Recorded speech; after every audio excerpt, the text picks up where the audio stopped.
નિવેદન આપ્યું હતું કે પેટ્રોલ ડીઝલ આપણે ઓછું વાપરીએ, સોનું ના ખરીદીએ, ફોરેન ના જઈએ, તો લોકો માને છે? તમને આટલા દિવસમાં એવું લાગ્યું કે ક્યાંય ફરક પડ્યો હોય? લોકો તો હવે કેવું છે કે જરૂરિયાતવાળી વસ્તુ તો લોકો લેવાના જ છે.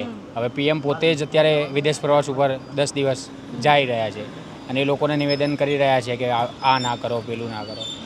પણ અત્યારે હાલ પરિસ્થિતિ દેશની એ રીતે એવું લાગી રહ્યું છે કે આ રીતે ના રીતે ચાલતું રહ્યું તો નહીં, કઈ રીતે આ સામાન્ય લોકો નીચે નીચે જતા રહેશે એમ.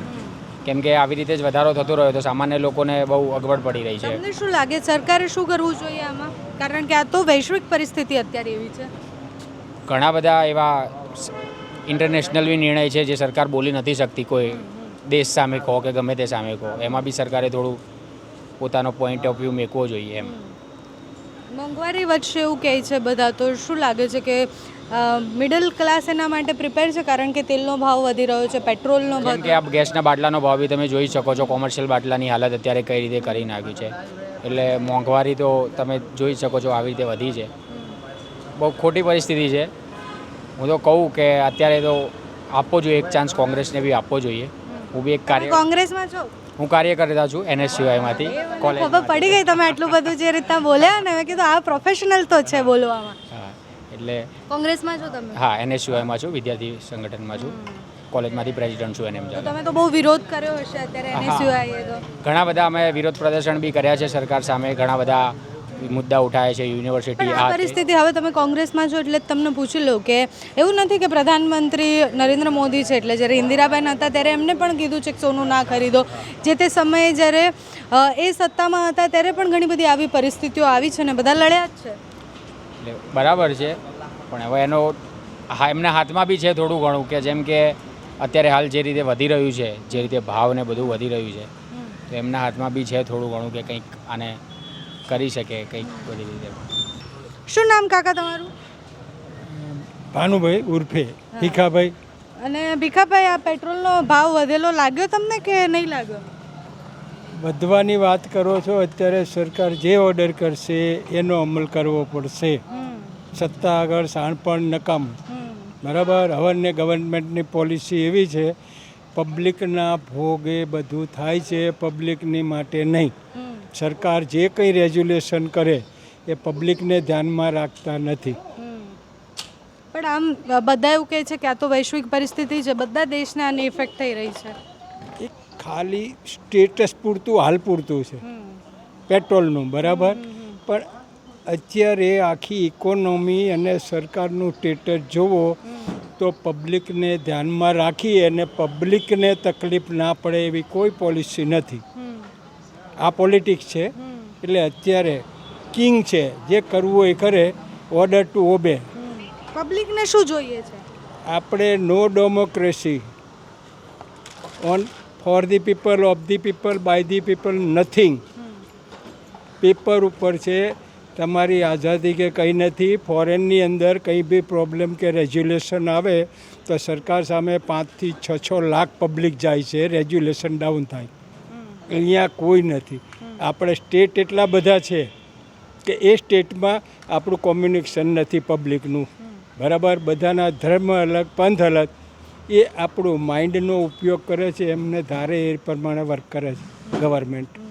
અચ્છા કાકા, અત્યારની પરિસ્થિતિમાં શું લાગે છે કે પબ્લિક માટે કયા પ્રકારના નિર્ણય લેવા જોઈએ? જો તમે એમ કહો છો કે આ પબ્લિક માટે કોઈ નિર્ણય લેવાથી કંઈ જ નહીં થાય. વર્લ્ડ લેવલ ઉપર કિંગડમ જુઓ, વર્લ્ડ લેવલનું કિંગડમ જુઓ તો પબ્લિક બાજુમાં, રાજાઓ એમના હિત માટે પબ્લિકનું ધ્યાન રાખતા નથી. આખા વર્લ્ડમાં મોટો સ્ટેચ્યુ આ છે.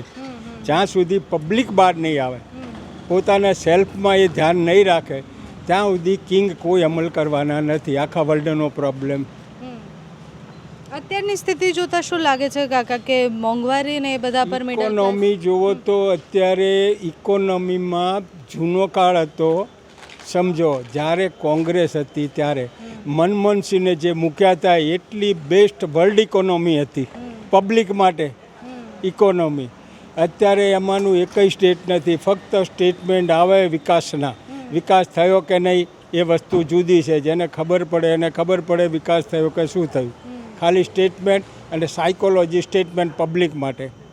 પણ હાલની તારીખમાં હું નથી માનતો કે આ પબ્લિક માટે સરકાર કંઈ કામ કરે.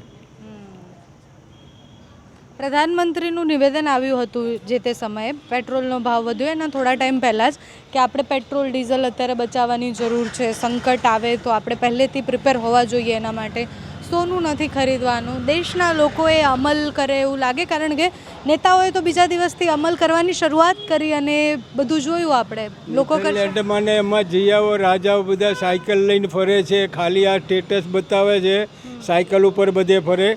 આ બધી મોટરોને કાફલા બંધ કરી દે, ખાલી પેપર ઉપર વાતો જવા દો, સાયકલ લઈને ફરે છે નેધરલેન્ડમાં. ફરો એ રીતે ખાલી આ વાર્તા છે. સાયકોલોજી પબ્લિકને કંટ્રોલ કરવાની. પબ્લિક માની રહી છે. કોણ? પબ્લિક માની રહી છે. પબ્લિકની માટે મજબૂરી છે, એમની પાસે કંઈ છે નહીં. બરાબર. જ્યાં સુધી કોમ્યુનિઝમ ના આવે, એમાં માર્ક્સને યાદ કરો. કિંગડમની અંદર માર્ક્સ આવ્યા હતા. એ શું હતું? ભલે રાજા રાજ કરે પણ પબ્લિકનું શું? એટલે માર્ક્સવાદ કે બધું ખલાસ થઈ ગયું છે. શોર્ટમાં આખા વર્લ્ડની જે ઇકોનોમી છે, વર્લ્ડમાં કોઈ બી કિંગડમ, કોઈ બી રાજા, ભારત નહીં, એમના પોતાના સેલ્ફ માટે, એમનું નામ કમાવા માટે આ લોકો આ કરી રહ્યા છે, બીજું કંઈ નહીં. રહ્યો સવાલ ઇકોનોમી, મારું મંતવ્ય એવું છે કે હવેની ઇકોનોમી બહુ ભયંકર આવવાની, ખરાબ પબ્લિક માટે. મોંઘવારી વધશે, વધવાની વાત જવા દો, એટલી ભયંકર આવશે ને કે પબ્લિક માટે બહુ તકલીફ છે. પબ્લિકને બહુ તકલીફ છે. હાઉ ટુ પાસ લાઈફ અને હાઉ ટુ અર્ન મની. બરાબર. કોઈ બી બેઝમાં જો અત્યારની તારીખમાં, પહેલાં એક સ્ટેટ એવું હતું, સ્ટેટસ આપણે કે એજ્યુકેશન સરકારના અંડરમાં હોય, બાળકોને ભણાવવાની જવાબદારી એની, બધું પૂરું થઈ ગયું. હવે વાત એવી આવી, એક માણસને અત્યારે 2-3 છોકરા હોય તો લાખોની ફી કોમર્શિયલ, તો કઈ રીતે લાવશે ને કઈ રીતે ખાવશે? પછી હું તો ભવિષ્ય એવું કહું છું કે જે નીચેની વસ્તી આપણી આવશે, છોકરાઓ વસ્તી, એમનું ભવિષ્ય સારું નથી. કાકા, તમે તો ઘણી સરકારો જોઈ હશે, એમ તમારી ઉંમર પ્રમાણે એવું લાગી બી રહ્યું છે, તો શું બદલાતું જોયું તમે આટલી સરકારોમાં? કારણ કે અત્યારે જ્યારે આ બધા નિવેદનો આવી રહ્યા, અત્યારે ઇન્દિરાબેનને યાદ કરવામાં આવે છે, મનમોહન સિંહને બી યાદ કરવામાં આવે છે, અને કહેવામાં આવે છે કે સત્તાઓ બદલાતી રહી પણ પરેશાનીઓ તો વિશ્વ લેવલે આવતી જ રહી છે. પણ એમાંથી ઓનલી સ્ટેચ્યુ હાલ પૂરતો પેટ્રોલનો મુદ્દો છે. હવે આજની તારીખમાં અમેરિકા છે, એ કંબોડિયામાં ગયું, ઉત્તર કોરિયા, દક્ષિણ કોરિયામાં ગયું, બધી જગ્યાએ એની હાર થઈ છે. એવી રીતે આ ઈરાન એવું છે ને, એ ઈરાનનો ઇતિહાસ એવો છે કે એ પાછું નહીં પડે, અમેરિકાને પાછા આવવું પડશે. રહ્યો સવાલ અણુનો, તો પાકિસ્તાનને અણુ બનાવવાનો પ્રોગ્રામ કંટ્રોલ નથી કરતા અને હવે ઈરાનવાળાને કરે છે. ઈરાકને ખતમ કર્યું. આ બધી વર્લ્ડની ઇકોનોમી છે રાજાઓની. આખા વર્લ્ડની પબ્લિક ક્યારે સુખી થાય કે બધા રાજા કિંગડમ આમે પબ્લિક જો તૈયાર થાય તો, બાકી કોઈ સોલ્યુશન મને દેખાતું નથી.